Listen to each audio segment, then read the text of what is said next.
ये मनुष्य जीवन ऐसे बर्बाद करने के लिए नहीं मिला है मनमानी आचरण। यदि सत्संग नहीं सुनते, शास्त्र स्वाध्याय नहीं है, आस्तिकता नहीं है, तो चाहे स्त्री शरीर चाहे पुरुष शरीर हो, पशुता रहती है। क्या जीवन है?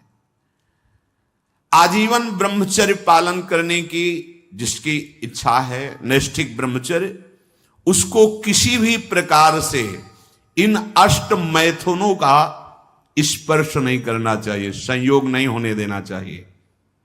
और जो गृहस्थ में भी, तो वो भी सावधान, पानी ग्रहण जिससे किया है वो भी समय मर्यादा के अनुसार। अष्ट प्रकार के ये मैथुन है। पहला, जब हम कोई गंदी बातें सुनते हैं, गंदी बातें देखते हैं, तब हमारे अंदर गंदी बातों का चिंतन होता है, फिर संकल्प बनता है।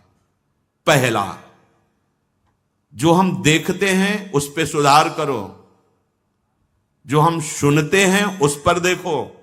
कोई ऐसी बात तो नहीं सुन रहे जो हमारे अंदर काम जागृत कर दे, कोई ऐसा दृश्य तो नहीं देख रहे जो हमारे अंदर काम जागृत कर दे, कहीं हम ऐसी कोई बातें तो नहीं बोल रहे हैं जो काम उत्तेजना प्रकट कर दे। तीन बातें। पहला ध्यान दीजिए, इसी से भोग संकल्प बनता है। पहला, भोग संकल्प त्यागी। वो बनता कैसे? प्रधान बात, आपको ऐसा कोई दृश्य नहीं देखना जिससे आपके अंदर कामोत्तेजना जागृत, इसका प्रभाव पड़ता है।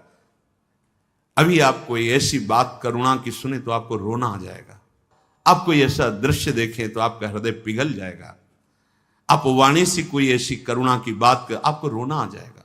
अर्थात आपके देखने, सुनने और बोलने का प्रभाव हृदय पर पड़ता है।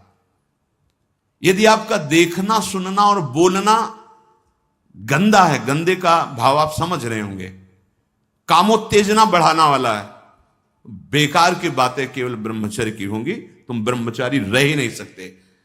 आप देखो गंदी बातें, सुनो गंदी बातें, बोलो गंदी बातें, और आप ब्रह्मचारी रह सको, सवाल ही नहीं उठता।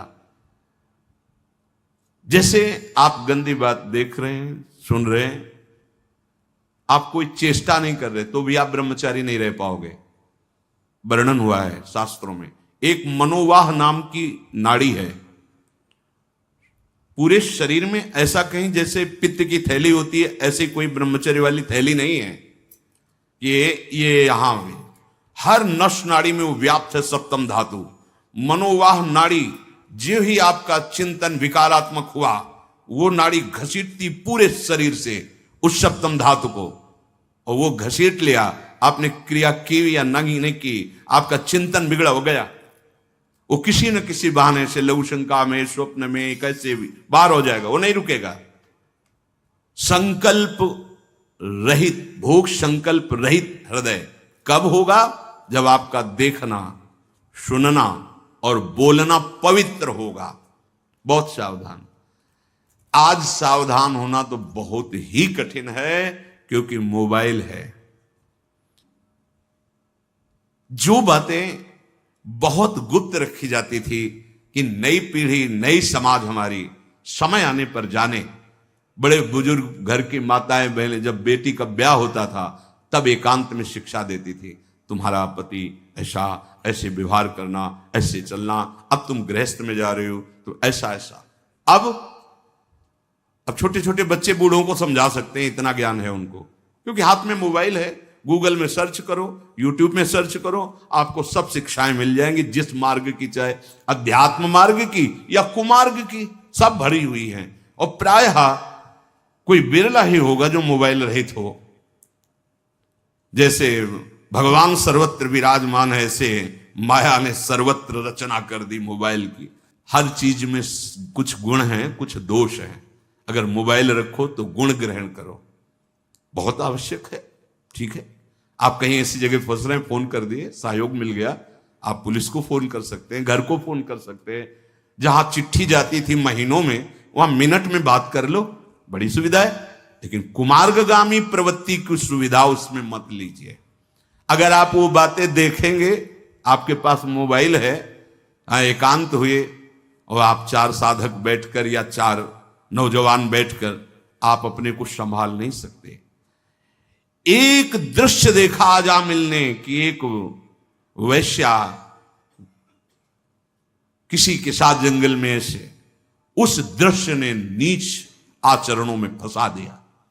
एक दृश्य देखा, सौभरी ऋषि ने मछली की 50 राजकुमारियों से ब्याह किया जाके मानधाता की। दृश्य ही देखने मात्र से भ्रष्ट हो जाना होता है। फिर आप उसको तो सर्च करके इच्छा करके देख रहे हैं। हाथ जोड़कर प्रार्थना है, इस आग से बचो। ये आग तुम्हारे सुकृतों का नाश करके, तुम्हारी जीवनी शक्ति का नाश करके तुम्हें ऐसे चिंता, शोक, ऐसे दुख में फंसा देगी, फिर नहीं निकल पाओगे। त्यागात शांतिरनंतरम, भगवान ने कहा। भोग के बाद शांति नहीं, तृष्णा पैदा होती है। भोग के बाद शांति नहीं मिलती है। कुछ क्षण के लिए वो कामना का भोग किया इसलिए शांत लगता है, फिर उसके बाद जो उसकी तृष्णा पैदा होगी, वो तांडव देख रहे उस तृष्णा का, पशुवत आचरण। हम बातें बड़ी ऊंची ऊंची धर्म की करते हैं, लेकिन नींव नहीं है धर्म की। ये ब्रह्मचर्य पूर्ण जीवन के लिए अमृत पद है। चाहे गृहस्थी में हो, चाहे व्यापारी हो, चाहे किसान हो, चाहे, और विरक्त मार्ग का तो यही मुख्य ऐसा आधार है जिसके ऊपर वो विविध प्रकार की दैवी संपदा का अनुभव करता है। पहला है, जो आप देख रहे हैं, सुन रहे हैं, बोल रहे हैं, वो कामोत्तेजना वाला नहीं होना चाहिए, क्योंकि उससे आपके मन में संकल्प बनेगा। संकल्प भोग का बन गया तो क्रिया हो या ना हो, आप ब्रह्मचर्य नहीं रह पाएंगे। एक बार परमहंस स्वामी श्री ओंकारानंद सरस्वती जी महाराज, साक्षात मूर्तिमान ब्रह्म, नजफगढ़, कानपुर, गंगा के किनारे, बहुत ही ज्ञान संपन्न महापुरुष, तो हिम्मत करके पूछा गुरुजनों से, तो अपनी बात, महाराज जी पूर्ण ब्रह्मचर्य रहने में कई ऐसे साधकों में परस्पर वार्ता को कहते स्वप्न दोष हो जाता है, तो हम कैसे अखंड ब्रह्मचारी माने जाएंगे।